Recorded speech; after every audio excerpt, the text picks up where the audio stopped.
Assalamualaikum warahmatullahi wabarakatuh. Alhamdulillahilladzi nawwara qulubal mu'minina bil ilmi wal ma'rifah wa atmannat qulubuhum bit tauhid wal wahdah. Wassalatu wassalamu ala khairil anam syafi'il ummah sayyidina Muhammad ibn Abdullah wa ala alihi wa sahbihi wa mawana. Amma ba'd. Yang kami hormati Bapak Rektor Kampus Universitas Islam Zainul Hasal Genggong, Profesor Dr. Bapak Abdul Aziz Wahab, BAM MAG. Yang kami hormati dosen pengampu Ustadzah Nina Agus Haryati.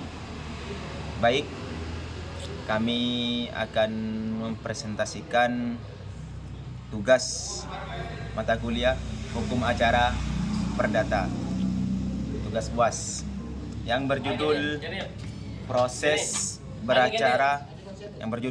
beracara di pengadilan negeri, yaitu panduan lengkap hukum acara perdata untuk memahami alur, tahapan, dan asas hukum dalam penyelesaian perkara perdata.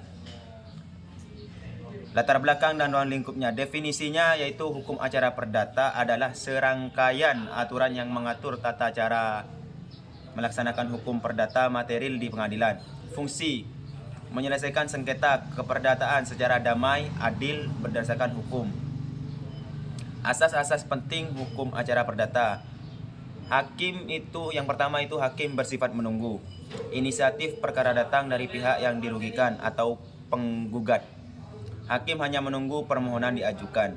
Yang kedua, mendengar kedua belah pihak. Kedua belah pihak diberikan hak dan kesempatan yang sama untuk membela diri. Yang tiga, hakim aktif. Hakim memimpin jalannya persidangan untuk mencari kebenaran material. Tahap 1, pra persidangan atau administrasi. Yang pertama itu penyusunan gugatan. Penggugat menyusun surat gugat berisi identitas para pihak, posita atau fakta kejadian, dan tuntutan. Yang kedua, pendaftaran. Gugatan didaftarkan di pengadilan negeri dan pihak penggugat membayar panjar biaya perkara. Yang tiga, catatan. Saat ini pendaftaran dapat dilakukan secara online menggunakan aplikasi e-court Mahkamah Agung. Tahap 2 yaitu mediasi, yaitu upaya damai. Yang pertama itu wajib mediasi. Pada sidang pertama, majelis hakim mewajibkan para pihak untuk menempuh mediasi terlebih dahulu. Tujuannya menyelesaikan sengketa secara damai melalui bantuan mediator.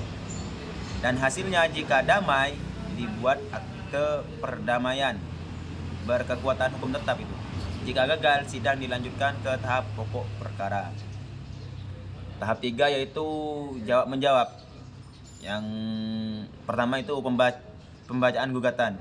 Hakim membacakan surat gugatan penggugat. Yang kedua, jawaban tergugat. Tergugat menyampaikan bantahan atau eksepsi, atau dalam artian itu penolakan kewenangan pengadilan. Yang ketiga itu replik, tanggapan penggugat atas jawaban tergugat. Yang keempat itu duplik, tanggapan tergugat atas replik penggugat. Selanjutnya tahap 4 itu pembuktian. Yang pertama itu asas pembuktian. Siapa yang mendalilkan suatu hak atau peristiwa wajib membuktikannya. Yang kedua, alat bukti. Pasal 1866 KUH Perdata. Bukti tertulis atau surat, saksi-saksi, persangkaan, pengakuan, dan sumpah. Majelis hakim memeriksa dan mencocokkan alat bukti asli di persidangan. Dan tahap kelima yaitu kesimpulan dan putusan. Kesimpulannya, para pihak menyerahkan pendapat akhir kepada majelis hakim berdasarkan hasil pembuktian. Untuk putusan hakim, majelis hakim bermusyawarah dan menjatuhkan putusan yang bisa berupa: yang pertama, mengabulkan gugatan; yang kedua, menolak gugatan; yang ketiga, menyatakan gugatan tidak dapat diterima. Terus upaya hukum dan eksekusi. Upaya hukum biasa, banding ke pengadilan tinggi dan kasasi. ke Mahkamah Agung jika ada pihak yang tidak puas dengan putusan. Terus eksekusi tindakan paksa oleh pengadilan negeri agar pihak yang kalah mematuhi isi putusan jika putusan telah berkekuatan hukum tetap ingkrah. Terakhir itu kesimpulan. Hukum acara perdata memberikan pedoman yang sistematis dan melindungi hak-hak keperdataan masyarakat melalui pengadilan yang imparsial. Kepatuhan terhadap prosedur memastikan peradilan yang adil dan merata. Apakah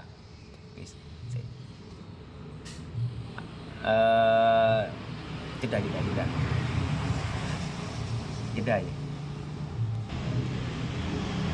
Baik, cukup sekian. Apabila ada salah kata atau ucapan, mohon maaf, karena kami manusia,